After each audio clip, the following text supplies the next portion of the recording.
ఓం నమ శివాయ శ్రీమాత్రే నమః. మిత్రులకి శ్రేభిలాషులకి అలాగే నన్ను ఇంతగా ఆదరిస్తున్న యూట్యూబ్ ప్రేక్షకులందరికీ కూడా పేరు పేరు ధన్యవాదాలు.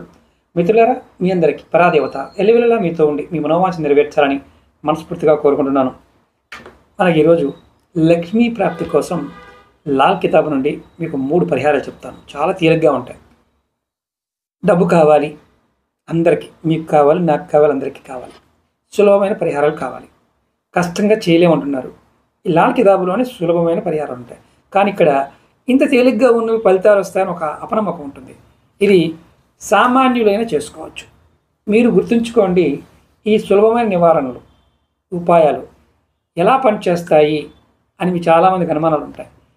నమ్మకం విశ్వాసంతో చేస్తే ఫలితాలు వస్తాయి. ఎందుకంటే లాల్ కితాబ్ అనేది అంత గొప్ప ఫలితాన్ని ఇస్తుంది. అలాగే మీకు ఈ వీడియో నచ్చినట్లయితే లైక్ చేయండి, ఛానల్ని సబ్స్క్రైబ్ చేసుకోండి, పక్కనే ఉన్న గంట సింబల్ని యాక్టివేట్ చేసుకొని 10 మంది మిత్రులకు ఈ వీడియోని షేర్ చేయండి. అలాగే ఎవరికైనా నాతో మాట్లాడాలి, జాతక పరిశీలన చేయించుకోవాలి, సమస్యలకు పరిష్కారాలు తెలుసుకోవాలనుకున్నప్పుడు వీడియో డిస్క్రిప్షన్లో నెంబర్ ఇచ్చాను, ఆ నెంబర్ కాంటాక్ట్ చేయవచ్చు. 9440559655 ఈ నెంబర్కి కాంటాక్ట్ చేసి కూడా అపాయింట్మెంట్ తీసుకోవచ్చు. నేను 3 చెప్తాను, 3 ఏదో ఒకటి ప్రయత్నించండి. ఈ ఉపాయాలు చేసేటప్పుడు ఖచ్చితంగా స్నానం చేయాలి. ఆడవారు నెలసరి ఉన్నప్పుడు చేయకూడదు. మొట్టమొదటిగా మీరు శుక్రవారం నాడు మీ దగ్గరలో ఉన్న లక్ష్మీదేవి మందిరానికి వెళ్ళండి, లక్ష్మీనారాయణ గుడిగానే వెళ్ళండి. అక్కడ అగరబత్తులు మనకి గులాబీ అగరబత్తులు అంటే మామూలుగా వాటిని ఏమంటాం రోజ్ అగరబత్తులు అని ఉంటాయి.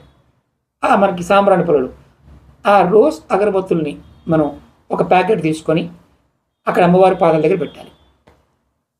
మీరు పెట్టాలి తప్ప వెలిగించకూడదు, అక్కడ పెట్టి వచ్చేయాలి. రెండోది శుక్లపక్షంలో సోమవారం నాడు, అంటే నది కానీ కాలువ కానీ ప్రవహించే నీళ్ళున్న దగ్గర కొంత బియ్యాన్ని, ఇరగకుండా ఉన్న బియ్యాన్ని, 100 గ్రాముల బియ్యాన్ని తీసుకెళ్ళి నాకు డబ్బు కావాలి లక్ష్మీ మాత అనుకొని నీళ్ళలో వదలండి. మూడోది మీ దగ్గరలో ఎక్కడ చింత చెట్టు ఉందనుకోండి, చిన్న చింత కొమ్మ తెచ్చుకోండి.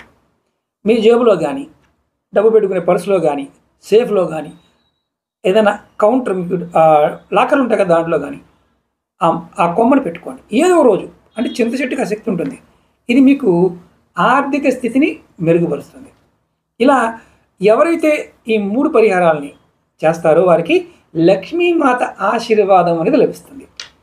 అలాగే మీరు తెచ్చుకున్నప్పుడు కూడా ఒక చిన్న ప్రార్థన, అమ్మా నాకు ఇది కావాలమ్మా, మీరు ఈ 3 చేసినా పర్వాలేదు, నాకు ఇది కావాలమ్మా అని అనుకొని మీరు చేస్తే అమ్మవారు మీకు అఖండ ఐశ్వర్యాన్ని ఇస్తుంది. ప్రయత్నించేయండి, ఖచ్చితమైన ఫలితాన్ని పొందుతారు. మీకు ఇలాంటి తేలికని కావాలంటే ఖచ్చితంగా కామెంట్ చేయండి. ఓం నమః శివాయ శ్రీమాత్రే నమః.